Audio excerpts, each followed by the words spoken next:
Upper ആസാമിലെ വോട്ടെടുപ്പ് കഴിഞ്ഞു. അവിടെ കലിയാബോറിലായിരുന്നു 2019 കോൺഗ്രസിലെ ഗൗരവ് ഗൊഗോയ് 2 ലക്ഷം വോട്ടിലതിൻ്റെ ഭൂരിപക്ഷത്തിന് വിജയിച്ചത്.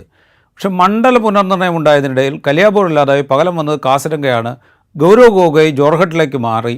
കോൺഗ്രസിൻ്റെ സാധ്യത ഇല്ലാതാക്കുന്നതാണോ ഈ പുനർനിർണ്ണയം? അതിനു വേണ്ടിയിട്ടാണോ ഈ പുനർനിർണ്ണയം സംഘടിപ്പിച്ചതിന്?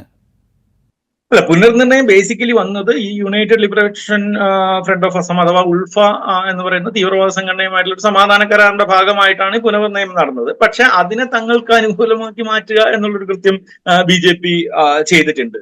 അവിടെ ഇപ്പൊ ബ്രഹ്മപുത്ര താഴ്വരയിലെ ഒരു തദ്ദേശീയ ട്രൈബൽ കമ്മ്യൂണിറ്റികൾക്കും തനത് അസാൻ സമൂഹങ്ങൾക്കുമായിട്ട് ഏതാണ്ട് 96 നിയമസഭാ മണ്ഡലങ്ങൾ രൂപവൽക്കരിക്കുകയായിരുന്നു മണ്ഡല പുനർനിർണ്ണയത്തിന്റെ ലക്ഷ്യം എന്നുള്ളതാണ് BJPയും അവകാശപ്പെടുന്നത്. അത് പക്ഷെ ഈ പുനർനിർണ്ണയം മുഴുവൻ സ്വാഭാവികമായിട്ടും BJP അത് തങ്ങൾക്ക് എങ്ങനെ അനുകൂലമാക്കി മാറ്റാൻ പറ്റും എന്നുള്ള രീതിയിലേക്ക് മാറ്റി. ഇപ്പൊ പഴയ കലിയാബോർ സീറ്റ് ഇല്ലാതാക്കുക എന്നുള്ളത് BJPയുടെ വേറൊരു തരത്തിൽ വലിയ ലക്ഷ്യമാണ്. കാരണം എന്താണ്, 3 പതിറ്റാണ്ടായിട്ട് തരുൺ ഗൊഗോയ്, ദീപ് ഗൊഗോയ്, ഗൗരവ് ഗൊഗോയ് എന്ന് പറയുന്ന ഈ ഫാമിലിയിൽപ്പെട്ട ആളുകൾ തന്നെ, കോൺഗ്രസ് നേതാക്കൾ തന്നെയാണ് വൻ ഭൂരിപക്ഷത്തിൽ ഈ കാലിയാബോറിൽ ജയിച്ചു വന്നിരുന്നത്. ഗൗരവ് ഗൊഗോയുടെ ഈ ഒരു ഉയർച്ചയാണല്ലോ ഈ ഹേമന്ത ബിശ്വ ശർമ്മയ്ക്ക് ശരിക്കും കോൺഗ്രസിലെ ഒരു അടുത്ത നേതാവാകുക എന്നുള്ളൊരു കാര്യമൊക്കെ സാധിക്കാതെ വന്നത്. അതുകാരണം തന്നെ ഹേമന്ത് ബിശ്വ ശർമ്മയെ സംബന്ധിച്ചിടത്തോളം ഈ കലിയാബോറിനെ തകർക്കുക എന്നുള്ളത് പുള്ളിയുടെ ഒരു പേഴ്സണൽ അജണ്ട കൂടെയാണ്. ഇപ്പൊ മണ്ഡലം കാസിരംഗയായിട്ട് മാറിക്കഴിഞ്ഞപ്പോൾ ഉണ്ടായതെന്ന് വെച്ചിട്ടുണ്ടെങ്കിൽ അവിടുത്തെ ഭൂരിപക്ഷവും ഈ ട്രൈബ് എന്ന് പറയുന്ന ഒരു വിഭാഗമായിട്ട് നമ്മൾ നേരത്തെ പറഞ്ഞിട്ടുള്ള ഒരു 6 മറ്റേ SC സ്റ്റാറ്റസിന് വേണ്ടി നിൽക്കുന്ന 6 പിന്നോക്ക ഹിന്ദു സമുദായങ്ങളിൽ ഒന്നാണ് ഈ ട്രൈബ് എന്ന് പറയുന്നത്.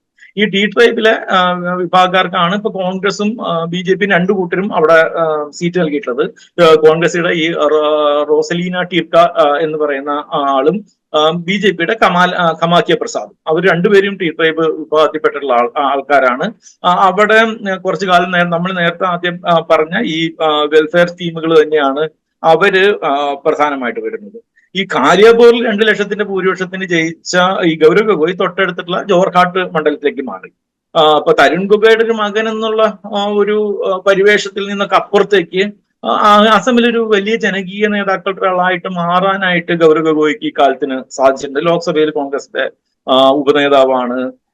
പിന്നെ ഈ ജോർഹാട്ട് മണ്ഡലമാകട്ടെ ഏതാണ്ട് 70കളുടെ തുടക്കം മുതൽ ഒരു 3 തവണ അടുപ്പിച്ച് തരുൺ ഗൊഗോയ് പ്രതിനിധീകരിച്ച മണ്ഡലവുമാണ്. അത് കാരണം തന്നെ അദ്ദേഹത്തിനെ സംബന്ധിച്ചിടത്തോളം, ഗൗരവിനെ സംബന്ധിച്ചിടത്തോളം അതൊരു അപരിചിതമായിട്ടുള്ള സ്ഥലവും ഒന്നുമല്ല. അവിടെ മറ്റേ സിറ്റിംഗ് MP ആയിട്ടുള്ള തപൻ ഗൊഗോയ് ആണ് അവരുടെ എതിരാളിയായിട്ട് നിൽക്കുന്നത്.